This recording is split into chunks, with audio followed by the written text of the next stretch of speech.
지난해 우리나라 국민의 1인당 국민소득이 3만 달러를 넘어섰다는 한국은행의 추정치 발표가 나왔습니다. 국민소득 3만 달러는 소득면에 있어서 선진국 대열에 합류했다는 점을 보여주는 지표에서 의미가 크겠죠. 하지만 지난해 경제 성장률은 6년 만에 가장 낮아서 과제도 적지 않은데요. 경제부 박대기 기자와 함께 의미와 과제 꼼꼼히 따져보겠습니다. 어서 오십시오, 박 기자. 네, 안녕하십니까. 먼저 좋은 소식 먼저 알아보는 게 순서겠죠. 네. 국민소득 3만 달러 돌파. 추정치라고 하던데 네. 이 확정치가 아직 아닌가 보죠? 네, 그렇습니다. 아직은 추정치입니다. 하지만 한국은행이 지난해 환율과 경제 성장률을 토대로 추정해본 결과 3만 1천 달러를 넘는 것으로 분석되고 있기 때문에 네. 3만 달러 달성은 사실상 확정된 것으로 보입니다. 그렇군요. 이렇게 되면 사상 처음으로 국민소득 3만 달러에 진입하게 된 셈인데요. 재작년인 2017년 국민소득은 3만 달러에 약간 못 미치는 2만 9,745달러였습니다. 네. 하지만 과거의 기준을 개편하고 있는 중이기 때문에 이미 재작년에 3만 달러를 넘어선 것으로 뒤늦게 변경될 가능성은 있습니다. 네. 지난해 국민소득이 오른 것은 경제 성장을 계속하면서 원달러 환율이 내리면서 원화 강세를 보인 데 따른 것입니다. 1인당 국민소득은 2006년에 2만 달러를 넘었습니다. 하지만 글로벌 경제 위기를 겪으며 2009년 2만 달러 아래로 내려갔다가 침체기를 거친 끝에 지난해 3만 달러를 처음 넘어서게 됐습니다. 네. 3만 달러를 넘어선 거는 2006년 이후 12년 만의 일입니다. 그렇군요. 이 국민소득 2만 달러에서 3만 달러로 넘어오는데 12년이 걸렸잖아요. 네. 너무 오래 걸린 것 아닌가 이런 생각이 드는데 네. 다른 나라들과 비교하면 어떤가요? 네, 다른 나라 비교하면 그렇게 늦은 것도 그렇다고 그렇게 빠른 것도 아닙니다. 네. 우리나라처럼 인구가 2천만 명이 넘으면서 국민소득이 2만 달러가 넘는 나라는 전 세계 10개 나라에 불과한데요. 네. 이 가운데 일본과 독일은 2만 달러에서 3만 달러로 올라가는데 불과 5년밖에 걸리지 않았습니다. 네. 하지만 캐나다는 15년이나 걸렸고 이탈리아가 14년, 프랑스는 13년이 걸려 우리나라보다도 훨씬 오래 걸렸습니다. 중요한 것은 한 번 올랐다가 다시 내려가지 않는 것인데요.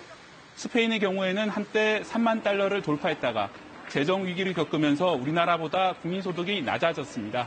이탈리아의 경우에도 국민소득 하락세를 보이고 있습니다. 네. 이런 국가들을 볼 때 역진할 가능성도 염두에 둬야 한다는 지적이 나오고 있습니다. 또 이 같은 성장에도 불구하고 소득 격차의 개선이나 노인 빈곤 문제, 급속한 고령화와 제조업 경쟁력 하락은 앞으로 우리 경제가 해결할 과제로 남아 있습니다. 그렇군요. 지난해 경제 성적표, 그러니까 경제 성장률도 나왔는데 6년 만에 가장 낮았지만 당초 예상보다는 조금 높게 나왔잖아요. 네. 이 부분은 좀 주목을 끌고 있는 것 같은데 설명을 좀 해주시죠. 네, 그렇습니다. 지난해 4분기에 깜짝 성장을 했습니다. 네. 1% 성장을 한 것인데요. 주로 이제 재정 지출을 정부가 많이 늘렸기 때문으로 그렇죠. 분석됩니다. 분기별 성장률을 보시면요. 네. 지난해 1분기에 1.0%에서 2분기에 0.6으로 떨어졌다가 3분기까지 계속됐습니다. 이게 만약 4분기까지 연속됐다면 지난해 경제 성장률이 크게 떨어질 수 있었는데 네. 다행히 1%로 오르면서 전체적으로 2.7%를 기록하게 된 것입니다. 그랬군요. 예, 이 가운데 특히 정부의 소비가 늘었습니다. 네. 4분기 정부 소비는 3.1% 증가했는데 무려 35분기 만에 가장 높았습니다. 지방선거로 연기됐던 정부 투자가 이루어졌고 네. 재정 집행률도 올라간 데 따른 것으로 분석됩니다. 이렇게 달성된 지난해 성장률 2.7%는 금융시장의 당초 예상보다는 높습니다. 네. 지난해 10월 한국은행이 내놨던 전망치와는 같고 정부가 그동안 예상해온 범위인 2.6에서 2.7%에 부합하는 수준입니다. 하지만 2.7%는 2012년 이후 말씀하신 것처럼 6년 만에 가장 낮은 성장률이기도 합니다. 네. 재작년은 2017년에는 3.1%를 기록했는데 1년 만에 0.5%포인트 하락한 겁니다. 미중 무역 분쟁이 장기화되는 가운데 주력 산업이 힘을 내지 못한 데 따른 것으로 분석됩니다. 이 4분기 성장률이 예상보다 좋았다는 건 굉장히 긍정적인 일이잖아요. 근데 올해를 보면 아직 1월이긴 하지만 수출 실적이 그전보다는 좀 나빠졌거든요. 네, 그렇습니다. 올해 전체 전망은 어떻게 해야 할까요?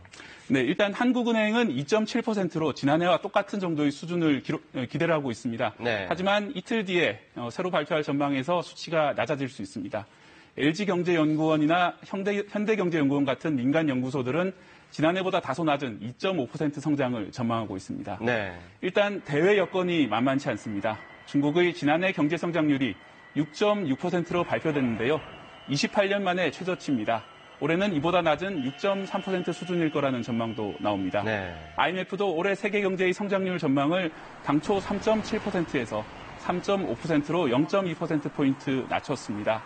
미중 간 무역 분쟁의 여파는 당분간 지속될 것으로 보입니다. 네. 우리나라의 대중국 수출은 지난해 11월부터 감소하기 시작해 이번 달 20일까지는 22%가량 감소하면서 국내에 영향을 주고 있습니다.